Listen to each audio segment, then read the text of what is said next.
reduced my symptoms and allowed me to keep running. Dwayne from The Runner, and today we are going to do the 300 kilometer review of the New Balance Fuelcell SuperComp Trainer. So the SuperComp Trainer is New Balance's super max cushion neutral road running shoe. It's got a carbon plate.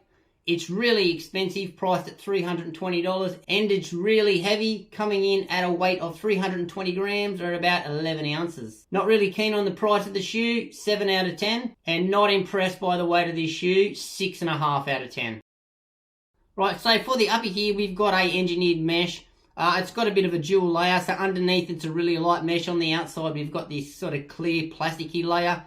It's quite breathable and it's holding up pretty well. The heel counter itself, like, there is a little bit of rigidity there, as you can feel, so that has got a little bit of structure. The heel collar itself is really thin, and it does give me a little bit of irritation of where it can rub on the inside of my ankle bone right there. The tongue itself is nice and flexible, so if you can see that there, it's a nice, really flexible tongue. It's gusseted. It does a really good job to hold the foot down on the shoe itself. Inside the shoe itself, so inside the collar here and the padding, we've got a little bit of padding that is around the heel counter. That's not too bad. This padding wraps right around and it sews into the tongue. Where the gusset is actually sewn into the heel padding, I have had irritation and I've had to cut that out of both sides of both shoes just to stop my foot rubbing. I've cut that out and now I don't really get any issues with the upper. This little heel tab, or this little tab here on the tongue itself, is actually quite handy to get your foot actually in the shoe. The lacing system is a little bit weird, so especially when you take your laces out and then you go to wash them and then you try to put your laces back in, they're all over the shop, but it's not straight up and down on the foot. It goes to the right. They don't really provide that much of an assistance to the lockdown, like the shoe itself, and the tongue actually does most of the work for you. The laces are really premium and they're soft, and you barely really need to do them up. I just tie these up loosely, and the lockdown on this is still pretty good. Overall quality of the upper is pretty good, pretty impressed with that, and the fit itself is true to size. Overall score for the upper is 8 out of 10.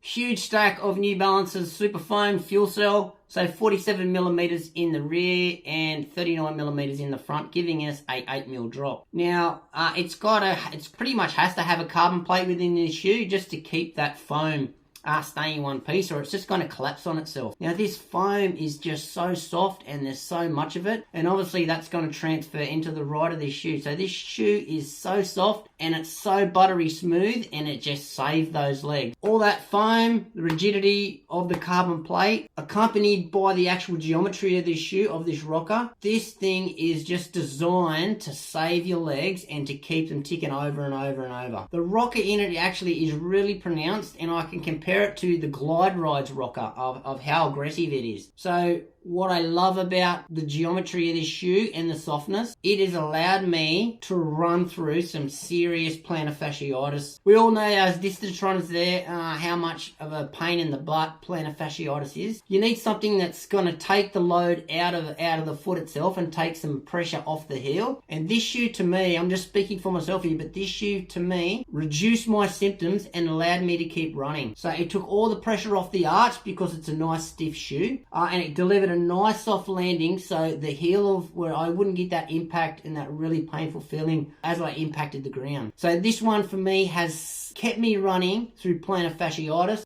Absolutely love the ride of this shoe, love the midsole, 9.5 out of 10. So our outsole here, we've got strategically placed rubber around the high wear areas, and you can see after 300 kilometers, that really soft rubber compound, how much that rubber is actually wearing down. I'm not concerned about how fast that rubber is wearing down because I love the softness of it. It's not affecting the performance of the shoe at all, and it's not going to affect the durability. So it's just a visual thing. If you can get past the visual thing, I think the outsole is doing a great job. This plastic cap definitely needs to be there. You can feel throughout your runs rocks crunching through and hitting the carbon plate. So obviously this is where the carbon plate is closest to the ground. So that definitely needs to be there, or you'd probably have a broken carbon plate. My one's good so far. As you can see there, plenty of little chips inside it and so forth. This big decouple groove here does a great job for energy return and keeping the shoe nice and stable. However, it does love catching those little stones and rocks up there. There's been a few times on a few of the runs, I've just had to stop, pull over, get my finger, and scoop out a stone in the bottom of it. Still really impressed with the outsole, 8.5 out of 10. So for me, the best use for this thing is the long run. It's my favourite long run shoe, and it's probably the best long run shoe I've ever had. So much cushion, that nice rigid ride, and the rocker keeps my legs ticking over. They make the long runs a breeze, and my legs are still pretty fresh the next day. So long run, big tick. Definitely can be used for your easy days and recovery days. I don't agree with New Balance here. I don't think it's built for speed, or I'm having trouble picking up any sort of speed in it. The weight for me is far too heavy. Similar shoes to buy, so it's in a bit of a league in its own at the moment. But most similar shoes, for me, geometry wise, is the Glide Ride. The Glide Ride is a firmer ride, but it's got a really high stack, similar geometry. And super stack height with a plate, the Prime X. The Prime X is more of a racy type shoe, and it's far more unstable.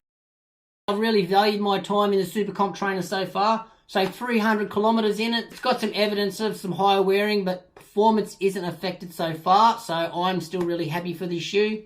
Remember, it's my number one long run shoe, especially when running on the roads and when the plantar fasciitis is playing up. This is the shoe that I'm going to run in for a few days just to settle those symptoms down. Right, so that's part one.